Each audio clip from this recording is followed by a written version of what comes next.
First, the company was rocked by the revelation that Cambridge Analytica harvested the data of 50 million users without proper authorization. Now the company itself is accused of shady data collection. Shockingly, a company whose entire business model is built on spying may have been spying on people. Over the weekend, ARS Technica reported that Facebook collected contacts, text messages, other private data from Android phone users without their knowledge. Roger McNamee is co-founder of Elevation Partners. He was an early investor in Facebook and a mentor to Mark Zuckerberg. He's now a sometime critic of the company. He joins us tonight. Roger, thanks for coming on. Happy to be here, Tucker. So, my one-sentence take on this is it seems like the rest of the country is waking up to the basic nature of Facebook, which is it spies on you.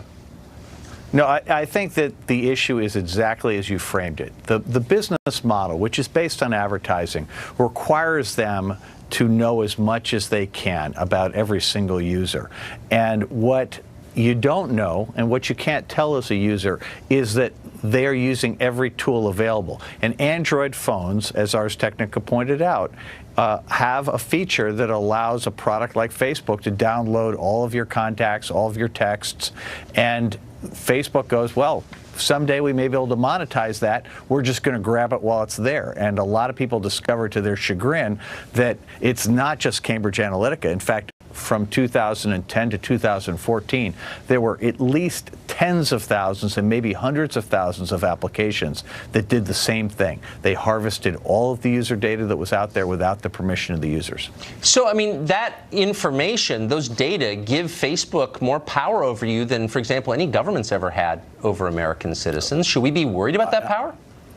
Well, I believe that that's the kind of power that requires great judgment. And the thing that we've seen in recent months is that Facebook's judgment around its power has been really poor.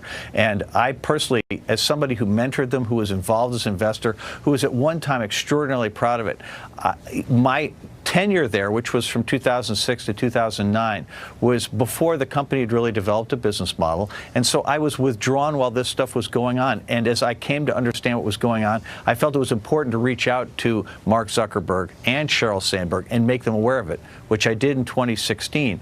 And it's hard when you're in the position they're in to recognize that your baby has suddenly become a huge problem.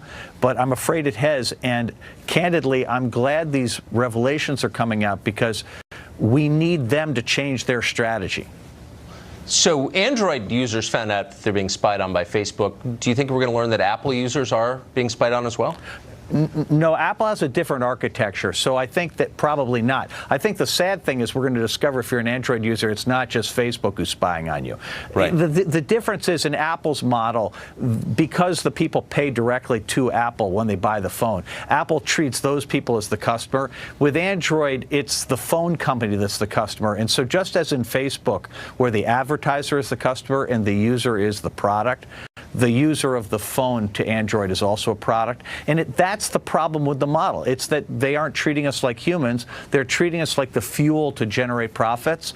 And candidly, I think that has to stop. I think all of Silicon Valley needs to reassess why it's in business and recognize that they can be incredibly profitable. They can still be billionaires without stripping the privacy from everybody and selling it to the highest bidder. Well, it took 40 years for the government to respond to the health effects of tobacco, which weren't recognized at first. It solely dawned on people, and then the government took action. How long will it take our government to respond to the bad effects on our society of Facebook and Google? Well, to be clear, Tucker, I don't think the best response will be the one from the government. I think the best response will be from the users and from the employees of these companies. I don't think the employees understood exactly what the companies were doing. And I think as they understand it, they're going to appreciate that, wait a minute, that is not something they want to be part of. And I think you're going to see some kind of pushback and rebellion. One of the things we've been trying to encourage the employees of Facebook and some of these other companies to do is to recognize that, hey, wait a minute. These are great ideas. These companies make great products, but the advertising business model has terrible incentives, and literally billions of people are being hurt by it, not just in the U.S., but around the world. And that, frankly, they can be successful without doing that stuff, and it's on the employees to fix it, because let's face it, the government is not going to be able to fix this on a time frame that's going to make any difference. No. Well, that's a good point. They're not even trying. I hope that happens. Well, Roger, thank you for that. We're out of time, but I appreciate my pleasure, Tucker. Your knowledge and your candor. Up next, Professor Jordan Peterson is questioning the modern left's core assumptions about gender and a lot of other things, and for that crime, they've decided he must be annihilated. Jordan Peterson joins us next. Stay tuned.